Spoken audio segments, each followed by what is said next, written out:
रामपुर नाम के गांव में डकैतों की दहशत फैली हुई थी। उस गांव में कब चोर उचक के आ जाए और चोरी करके फरार हो जाए, ये किसी को नहीं पता होता था। उस गांव में कई परिवार रहा करते थे। उनमें से राम जी का परिवार धनवान परिवारों में से एक था। उनकी एक बेटी थी जिसका नाम शोभा था। उनका परिवार हर समय घबराया घबराया सा रहता था, क्योंकि ना जाने कब चोर आ जाए और सब कुछ चुरा कर ले जाए, इसका डर लगा रहता। जब वे यूं डर डर कर जी रहे थे, अचानक एक रात अंधेरे में गांव में बहुत बड़ा हंगामा हुआ, क्योंकि उस रात गांव में चोर आ गए थे। जैसे ही ये खबर गांव वालों को लगी, सारे जहां के वहां छुप गए। यूं छुपने के हड़बड़ी में शोभा ने खुद को एक संदूक में बंद कर लिया। चोरों ने सारा सामान चुराने के बाद उस संदूक को भी उठाया जिसमें शोभा बैठी थी, और उसे लॉरी में बाकी चोरी किए हुए सामान के साथ रखकर वहां से चले गए। चोरों ने वहां से जल्दी से निकलने की हड़बड़ी में तेज लॉरी चलाई, जिससे कुछ संदूक नीचे गिर गए। चोर इतने जल्दी में थे कि उन्होंने इस पर ध्यान ही नहीं दिया। चारों तरफ अंधेरा और वो कहाँ थी उसे समझ में नहीं आ रहा था। घबराई हुई शोभा ने आवाज लगाई, माँ, पापा, कहाँ हो तुम? मुझे बहुत डर लग रहा है। यूं घबरा कर जोर जोर से वो आवाज लगाने लगी। वो संदूक से बाहर निकल ही नहीं पा रही थी, इसीलिए रो रो कर वहीं से चिल्लाती रही। घर पर माँ और पापा दोनों रोए जा रहे थे। हे भगवान, हमने कभी नहीं सोचा था कि ऐसा दिन भी देखना पड़ेगा। पैसा तो ले ही गए, पर उससे भी अनमोल हमारी बेटी साथ ले गए। ना जाने उसके साथ वे क्या करेंगे। यूं सारी रात उन दोनों ने रोते हुए बिता दी। वो रात बीत गई। सवेरा हुआ।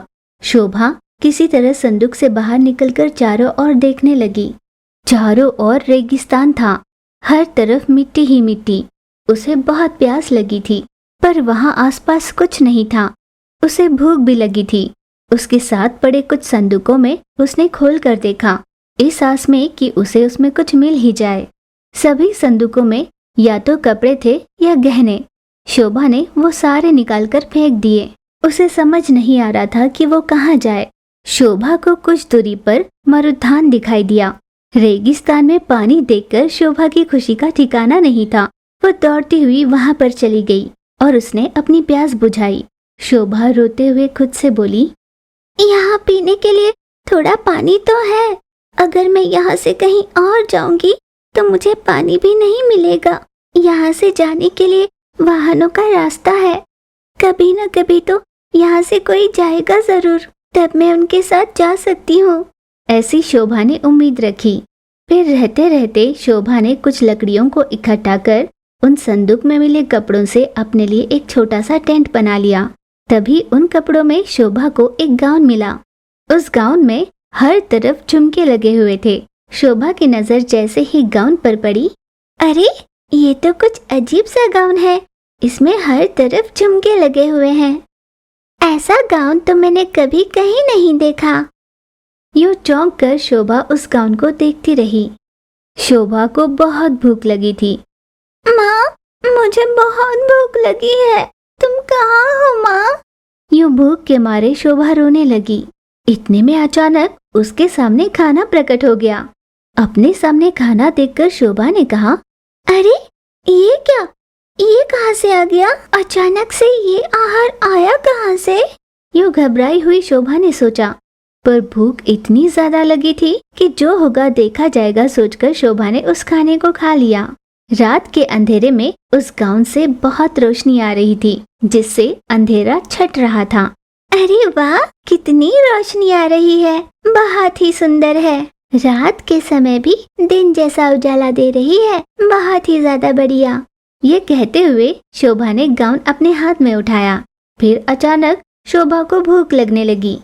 क्या करूं, फिर से भूख लगी है। जैसे सुबह मिला था वैसे ही अब भी अगर खाना प्रकट हो जाए तो मजा आ जाएगा। जैसे ही शोभा ने मन में ये सोचा, अचानक वहाँ पर खाना प्रकट हुआ। ये तो अजीब सा चमत्कार है, मैं अब इसे भी खा लूंगी। शोभा ने अपनी भूख फिर से मिटा ली। खाने के बाद शोभा सोचने लगी, आखिर जो भी मैं मांग रही हूँ वो आ कहाँ से रहा है? ये तो बहुत अजीब है। यूं शोभा सोच रही थी, कहीं ऐसा तो नहीं कि इस गाउन में कोई जादू हो? एक बार जांच कर देखना होगा। फिर कुछ सोचकर शोभा ने गाउन से कहा, इस पूरी जगह को बदलकर हरियाली से और पेड़ पौधों से भर दो। शोभा ने बस ऐसा कहा ही था कि एक पल में रेगिस्तान हरे भरे पेड़ पौधों के साथ भर गया। चारों ओर हरियाली ही हरियाली थी। तब शोभा को विश्वास हुआ, मैं जो सोच रही थी वही सच हुआ। ये गाउन तो जादुई गाउन है। अब तो मुझे डरने की बिल्कुल जरूरत नहीं। मैं इस जादुई गाउन के सहारे अपने घर लौट जाऊंगी। ये सोचकर शोभा ने तुरंत गाउन अपने हाथ में उठाया और कहा, मुझे इसी वक्त मेरे माँ के पास जाना है। शोभा उस जादुई गाउन की सहायता से अपने घर वापस लौटी। खोई हुई अपनी बेटी को वापस पाकर माँ और पापा की खुशी का कोई ठिकाना नहीं था। माँ ने अपनी बेटी को गले से लगाया। बेटा शोभा, तुम आ गई। तुम जानती हो हमने तुम्हें कहाँ कहाँ नहीं ढूंढा। ये कहकर माँ रोने लगी। शोभा ने माँ और बाबूजी को सारी बात बताई और उन दोनों को जादुई गाउन बताया। वे दोनों ये जानकर चौंक गए। सच कहा तुमने, ये जादुई गाउन तो चमत्कारी है। तुम्हें वापस घर लौटा दिया इसने। यूं वे सभी बहुत खुश हो जाते हैं। वो रात बीत गई। अगली सुबह माँ और पिताजी बात कर रहे थे। ना जाने इस गांव का क्या भविष्य है। चोर कब आएंगे, कब चुरा ले जाएंगे, किसी को कोई खबर नहीं। ये सोचकर पिताजी बहुत दुखी हो रहे थे। पापा, अब चिंता करने की तो कोई जरूरत नहीं ना। अब अपने पास जादुई गाउन है ना। हम उसे कह देंगे कि इस गांव में दोबारा चोर न आए, इसके लिए गांव के चारों ओर बांध बना दे। हम गाउन से प्रार्थना करेंगे पापा।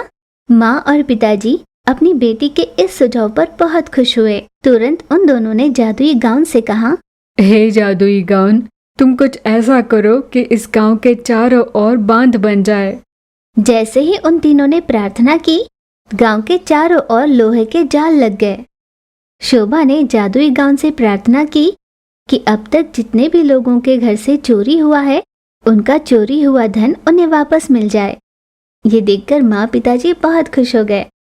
बहुत दिनों तक चोरों ने उस गांव में आने की बहुत कोशिश की, पर कोई भी गांव में प्रवेश नहीं कर पा रहा था। अब वो गांव चोरों से मुक्त हो चुका था। गांव के सभी लोग निडर होकर घूमने लगे, उत्सव मनाने लगे। शोभा कपड़े धो रही थी क्योंकि उसे इस बात का डर था कि अगर वो काम नहीं करेगी, उसकी सौतेली माँ उसका हाल बुरा कर देगी। हर रोज की तरह वो रोते हुए घर का सारा काम कर रही थी। जब वो काम कर रही थी, तब उसने देखा कि दरवाजे पर एक गुड़िया को गाउन पहनाया हुआ था। उसे देखकर शोभा ने कहा, अरे वाह, ये गाउन कितना सुंदर है, पर इसे इस गुड़िया को क्यों पहनाया होगा? ये सोचकर वो गुड़िया के पास गई। अरे वाह, ये तो बहुत सुंदर है, इसे मैं पहन लेती हूँ। वो ऐसा सोच ही रही थी कि वहाँ पर उसकी सौतेली माँ आ गई। अरे ओ, क्या कर रही है तू यहाँ पर, और उस गुड़िया को नीचे क्यों उतारा तूने? यूं वो गुस्से से पूछने लगी। तब शोभा ने कहा, वो दरअसल मैं देख रही थी कि इस गुड़िया को इतना सुंदर गाउन किसने पहनाया। अच्छा, ये गाउन ये बहुत समय से तुम्हारे माँ के संदूक में पड़ा हुआ था। मैंने सोचा गुड़िया को पहना देते हैं, इसलिए पहना दिया। अगर तुम्हें चाहिए तो तुम पहन लो और उसे कुछ और पहना देना। ये सुनकर शोभा बहुत खुश हो गई। ना जाने आज मासी को क्या हुआ है, उसने मुझे एक बार भी डांटा नहीं और गाउन लेने के लिए एक बार में मान गई। शोभा ने खुशी खुशी उस गुड़िया का गाउन उतारकर उसे कुछ और पहना दिया। उसके बाद शोभा ने घर के सारे काम निपटा लिए और नहा धोकर उस गाउन को पहन लिया। अरे वाह, ये गाउन कितना प्यारा है। ये सब देखकर उसकी सौतेली माँ ने मन ही मन सोचा, अरे ये क्या, स्वामी जी ने तो कहा था कि जैसे ही ये गाउन पहनेगी पागल हो जाएगी और घर छोड़कर चली जाएगी, पर ये तो बिल्कुल ठीक है, इसे कुछ नहीं हुआ। यह कैसे हो सकता है? ऐसा वो सोच ही रही थी कि खुद पागल की तरह जोर जोर से चिल्लाने लगी। ओए!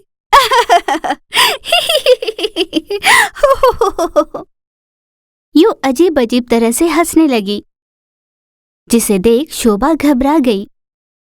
मासी, ये तुम्हें क्या हुआ? क्या हुआ मासी, तुम्हें ऐसा क्यों कर रही हो?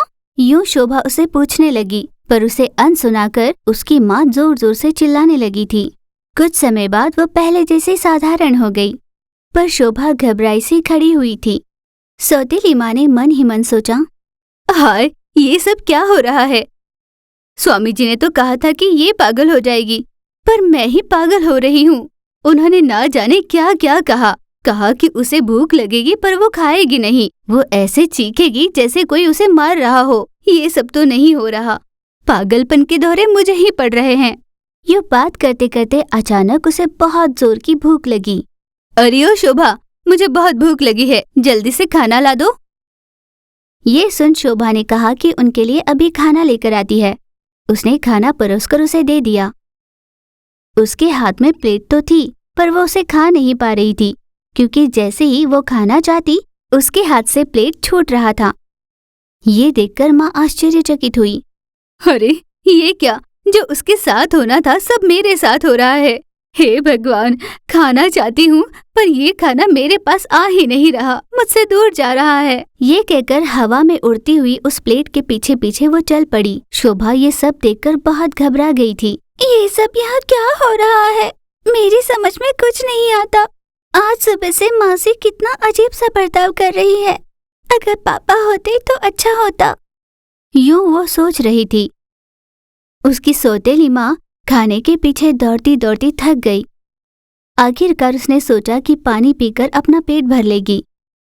जैसे ही उसने पानी पीने के लिए ग्लास हाथ में पकड़ा, ग्लास भी उसके हाथ से छूटकर चला गया। वो अब बहुत हताश हो गई थी। शोभा, जल्दी से तू ये गाउन उतारकर फेंक दे और दूसरा पहन कर आ जा। जा जल्दी कर। भला क्यों मासी? तुमने खुद हाँ कहा था ना इस गाउन के लिए, अब मैं इसे क्यों उतारूं? नहीं, ये मुझे बहुत अच्छा लगा। आज एक दिन के लिए इसे पहने रखूंगी। अरे ओ, तुम्हें मेरी बात समझ में नहीं आती क्या? जो मैं कह रही हूँ वो करो। जल्दी से इसे उतार कर फेंक दो, वरना तेरी पिटाई करूंगी मैं। ऐसे वो जोर से चिल्ला ही रही थी कि हवा में अचानक एक डंडा आया और उस डंडे से उसके सर पर मार पड़ने लगी। वो जोर जोर से चीखती हुई कहने लगी, नहीं नहीं, मुझे मत मारो। अरे ओ शोभा, सुनो मेरी बात, खोल दो उस गाउन को। यूं वो जोर से चिल्लाने लगी। तभी उसके पिता वहां पर आए और वो उसे देखकर जोर से हंसने लगे। शोभा अपने पिता के पास गई और उनसे कहा, पापा, आप ऐसे हंस क्यों रहे हो? मुझे बहुत डर लग रहा है। देखो तो वहाँ क्या हो रहा है। जानते हो, आज सुबह से अजीब अजीब हरकतें हो रही है और मासी बहुत अजीब सा बर्ताव कर रही है। उसको अपने कर्मों का फल मिल गया बेटा। तुम जानती भी हो उसने क्या किया।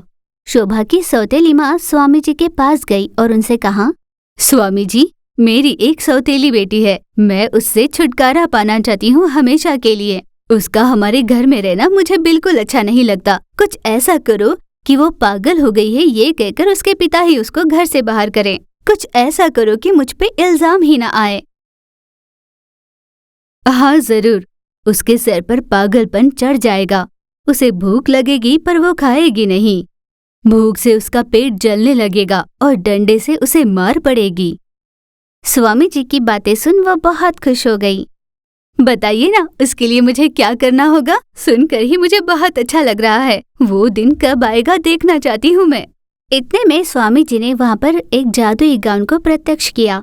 इस गाउन का असर तभी होगा जब पहले तुम इसे घर के सामने लटकने वाले नजरबंदी गुड़िया को पहनाओगी, तभी इसका असर होने लगेगा। खुश होकर उसने स्वामी जी को धन्यवाद कहा और अपने घर लौटी। वहीं छुप छुप कर मैं ये सब होते हुए देख रहा था और मैंने स्वामी जी के पास जाकर उनसे कहा, स्वामी जी, ये आपने क्या किया? ऐसा काम करना क्या आपको शोभा देता है? इतने महाज्ञानी होने के बाद भी ऐसा कुकर्म आपने कैसे किया? देखो, जो दूसरों का बुरा चाहता है खुद उसके साथ ही बुरा होता है। भला उसी के साथ होता है जो दूसरों का भी भला चाहता हो। तुम सिर्फ देखते रहो क्या होता है। ऐसे स्वामी जी ने मुझसे कहा। इस तरह पिता ने अपने बेटी से सारी बात कही। तुम्हारी मासी की अकल ठिकाने पर आ गई है। पिता की ये बात सुन शोभा को बहुत बुरा लगा। वो अंदर गई और अपना गाउन बदलकर बाहर आई। अब बाहर सब कुछ पहले जैसा हो गया था। तब पिता ने कहा, तुमने इसके साथ कितने अत्याचार किए, फिर भी वो तुम्हारी भलाई की सोचकर गाउन बदल कर आ गई। यही तो फर्क है तुझ में और इसमें। कम से कम अब सुधर जाओ। सौतेली माँ शर्मिंदा होकर कुछ न कह पाई और वहां से चुपचाप चली गई। अगले दिन से वो घर के सारे काम खुद करने लगी और शोभा को स्कूल भेजने लगी। वो पूरी तरह से बदल चुकी थी, इसलिए वे सभी बहुत खुश थे। जादुई गाउन देने पर सभी ने स्वामी जी का आभार माना।